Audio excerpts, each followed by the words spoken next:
1절로 8절의 말씀을 가지고 결핍을 마주할 때라는 제목으로 이 시간 하나님의 말씀을 나누고자 합니다. 사진 한 장 띄워줘 보실래요? 여러분, 작은 콧수염을 달고 머리에는 중절 모자를 쓰고 꽂기는 우독과 그리고 헐렁한 바지 차림으로 지팡이를 돌리면서 우스꽝스러운 몸짓과 표정을 보여주며 많은 이들에게 웃음을 주었던 화면에 띄어 있는 이 사람, 여러분 아십니까? 예, 찰리 채플린, 여러분 잘 아실 겁니다. 이분이 남긴 명언 중에 이런 말이 있습니다. 인생은 멀리서 보면 희극이지만 가까이에서 보면 비극이다 라는 말이 있습니다.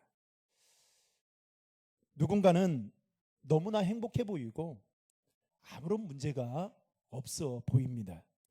그러나 가까이 가서 그 사람을 들여다보면 모든 사람에게는 저마다 결핍을 가지고 있습니다.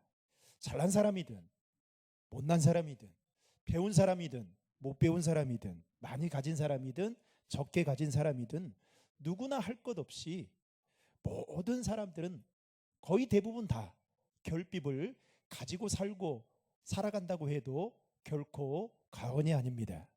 오늘 본문에 나오는 야곱의 가정 역시 그러했습니다.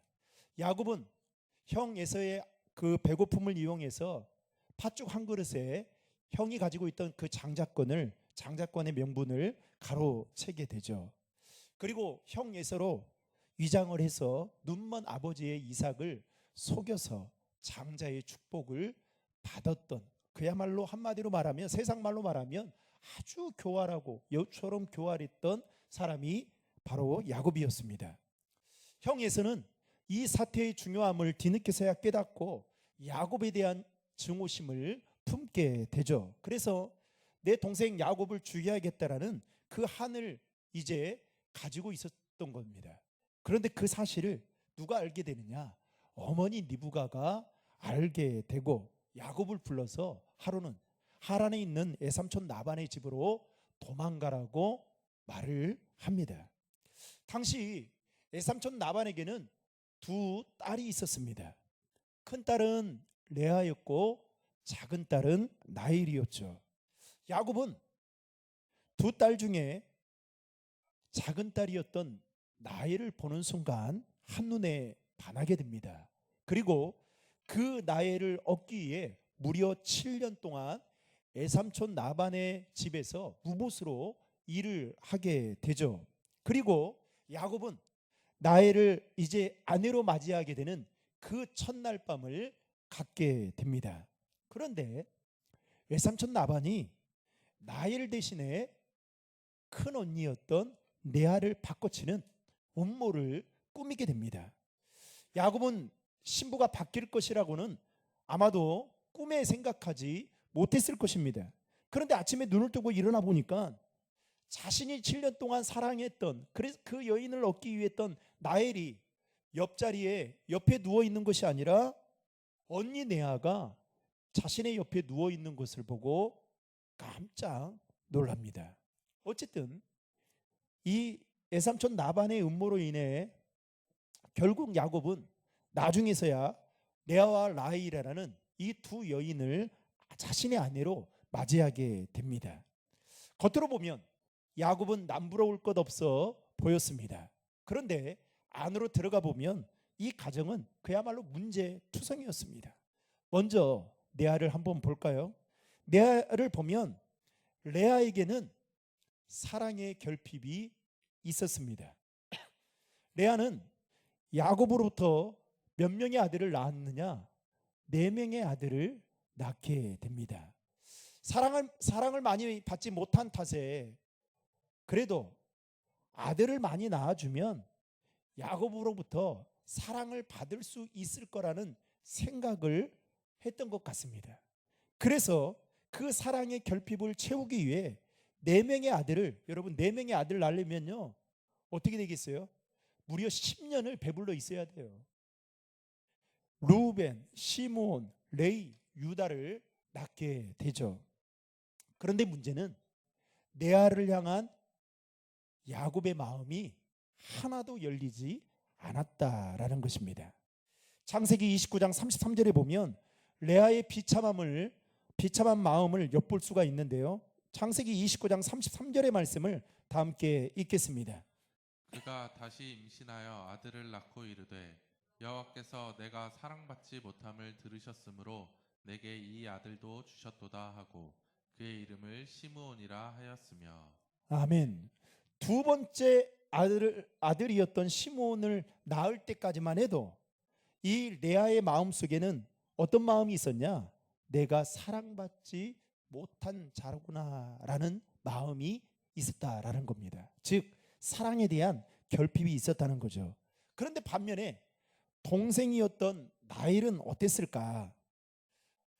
언니 레아가 시기하고 질투할 정도로 라헬은 야곱으로부터 엄청난 사랑을 듬뿍 받았습니다.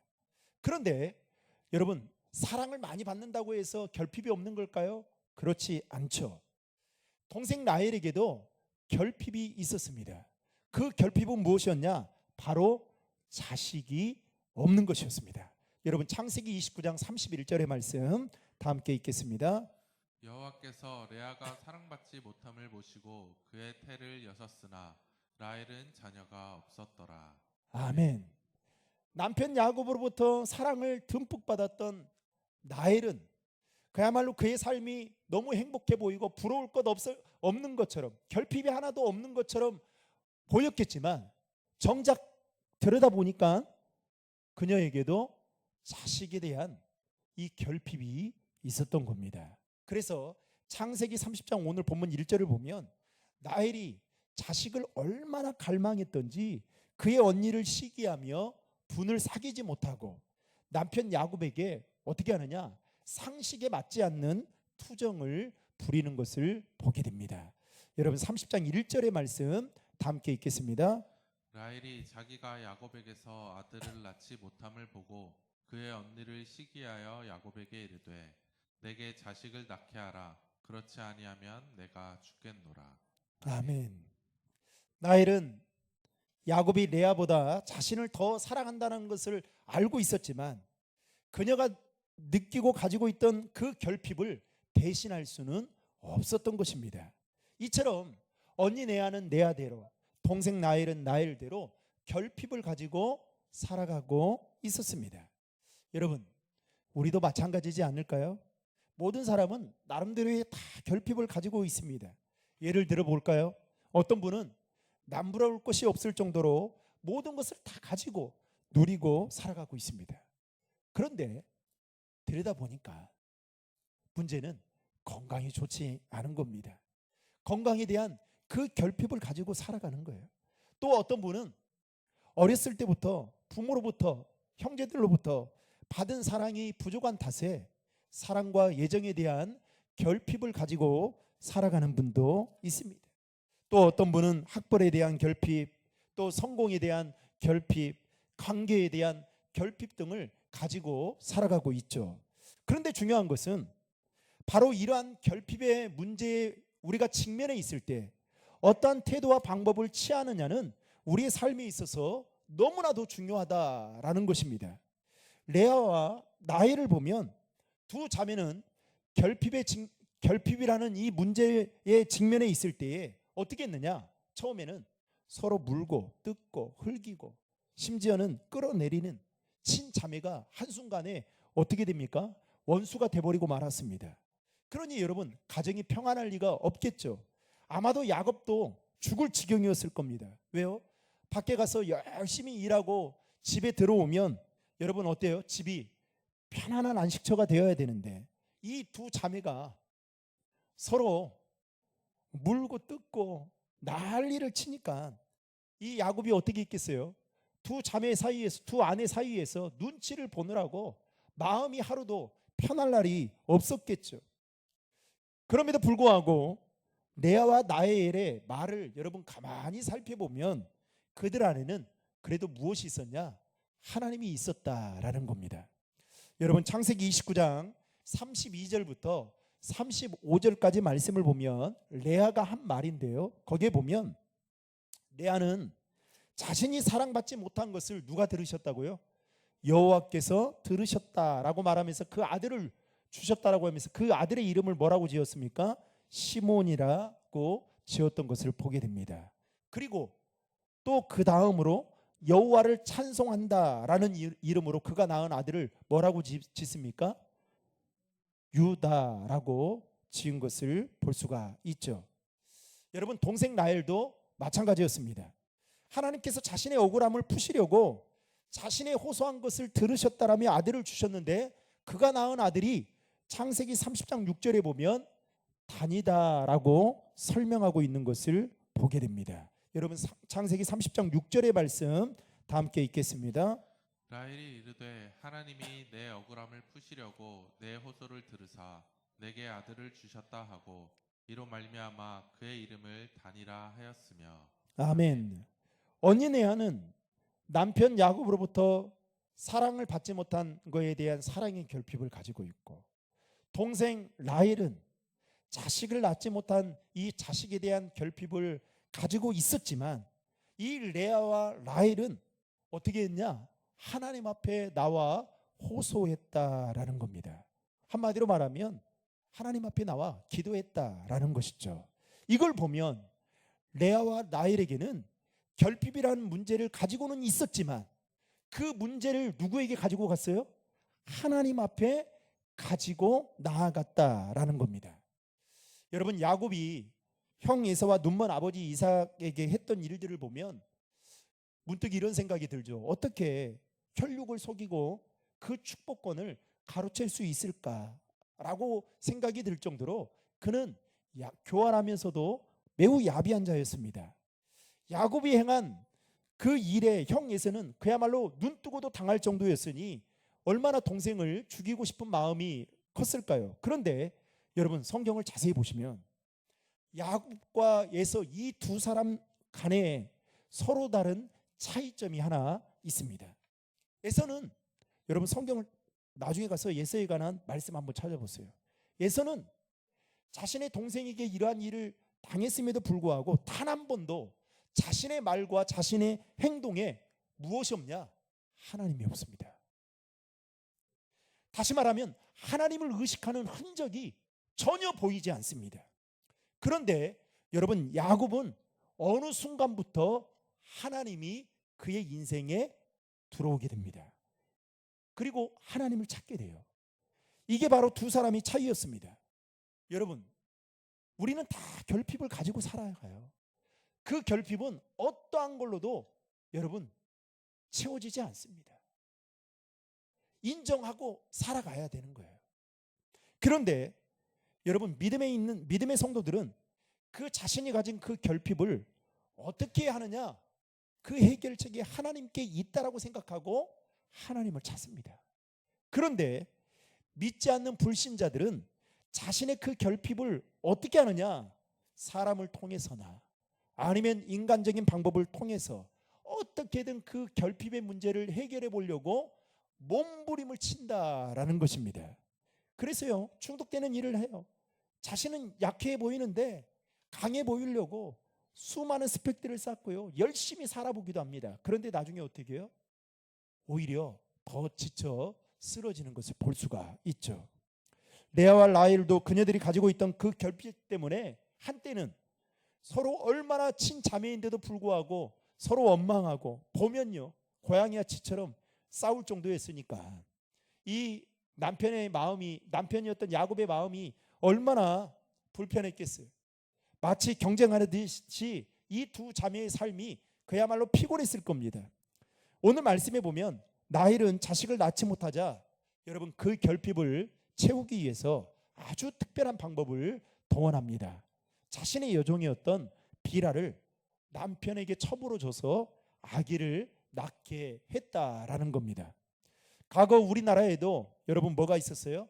아이를 낳지 못하면 대리모 씨바지 제도를 이 라헬은 활용을 했던 것입니다. 그리고 그녀는 이렇게 말합니다. 창세기 30장 8절 말씀 같이 읽겠습니다.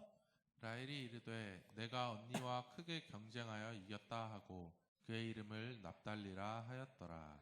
아멘. 이 라헬의 마음속에 남편 야곱으로부터 사랑을 독차지하려는 그 마음이 얼마나 컸던지 여러분 인간적인 수단을 이렇게 사용하고 있는 것을 보게 됩니다. 그러면서 뭐라고 말해요? 라헬이 내가 언니와 크게 뭐에서 이겼다고요? 그러니까 두 자매인데도 불구하고 이 경쟁 관계에 놓여져 있는 겁니다. 이 모습을 본 언니 레아도 엄청나게 자극을 받습니다. 이미 그녀는 야곱으로부터 몇 명의 아들을 낳아줬어요? 4명의 아들을 낳았습니다. 그런데 경쟁해? 그래 좋아. 그래서 여러분 오늘 본문 9절에 보면 이렇게 말하고 있어요. 레아는 출산 기능이 멈춰버린 상태였다라고 이야기를 합니다. 그런데도 불구하고 이 지고 싶지 않으니까 어떻게 하느냐? 자신의 몸종이었던 실바를 남편 야곱에게 줘서 아기를 낳게 합니다. 그것도 몇 명이요? 2명을 더 낳게 해요. 여러분 레아 역시도 동생 라헬에게 자신의 사랑을 빼앗길 수 없다라고 생각하고 인간적인 수단과 방법을 가리지 않았던 것을 볼 수 있습니다. 그런데 이 두 자매의 결핍은 여러분 결핍으로만 끝나는 것이 아니라 또 다른 심각한 문제를 이와 같이 가져오게 된다라는 것을 볼 수 있습니다. 그러니까 여러분 우리 안에 이 결핍을 세상적인 방법으로 해결하면요, 여러분 해결하면 해결할수록 어때요? 문제는 더 눈두덩이처럼 크게 되어져 있어요. 그 문제의 해결책은 누구께 있느냐? 하나님께 있음을 믿으시기 바랍니다. 하나님 앞에 나와야 되는 거예요. 그런데 여러분 놀라운 것은 우리 하나님이셔요. 이 레아와 라헬의 이 두 자매의 인생 가운데 하나님이 여러분 개입하십니다.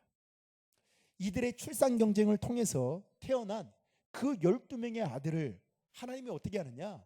이스라엘 민족을 형성시키는 12지파를 세우시는 그야말로 놀랍고 위대한 섭리를 보여주십니다.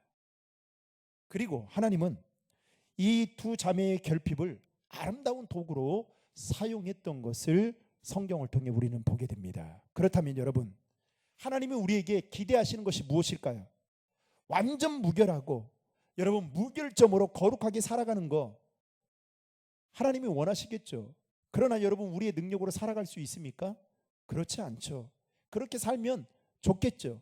그러나 하나님은 우리에게 원하시는 게 무엇이냐?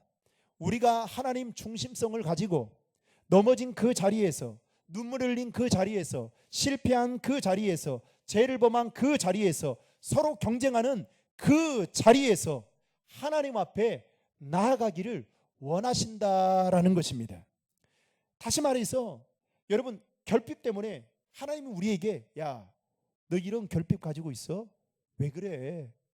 너 그거 치료하고 와.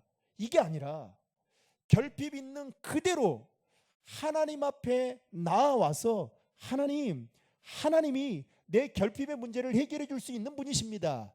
이 마음을 가지고 우리가 살아가기를 원하신다라는 것입니다.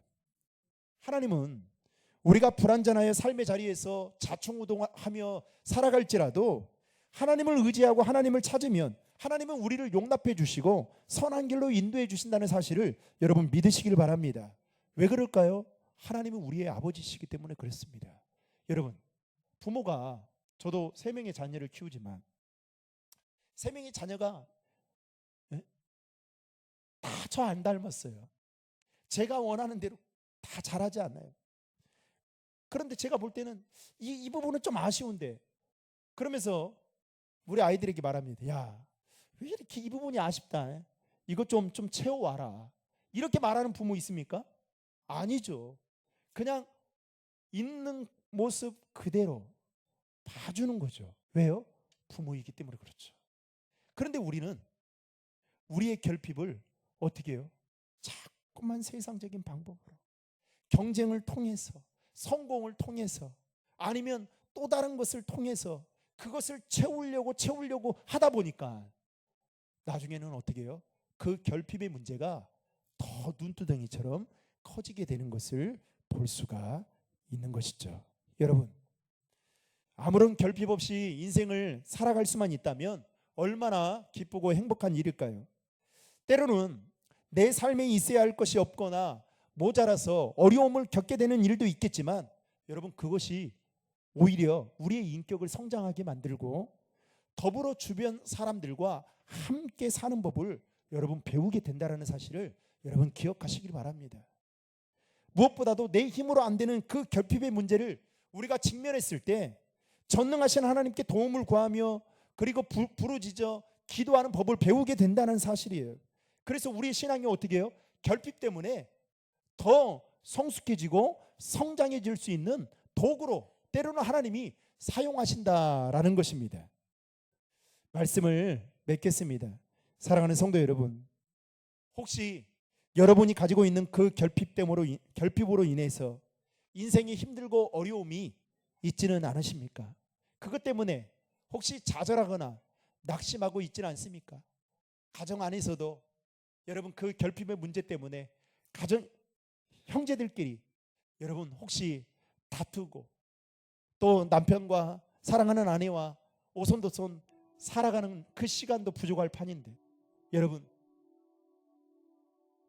누구의 탓을 하며 혹시 힘들고 어렵게 삶을 살아가고 있지는 않으십니까? 나의 결핍으로 인해 인생에 힘들고 어려움이 있다 할지라도 여러분 좌절하거나 낙심하지 마시기 바랍니다. 오히려 하나님께서 우리가 가진 그 결핍의 그 재료를 여러분 들어서 하나님은 더 큰 위대한 일을 행하신다라는 사실입니다.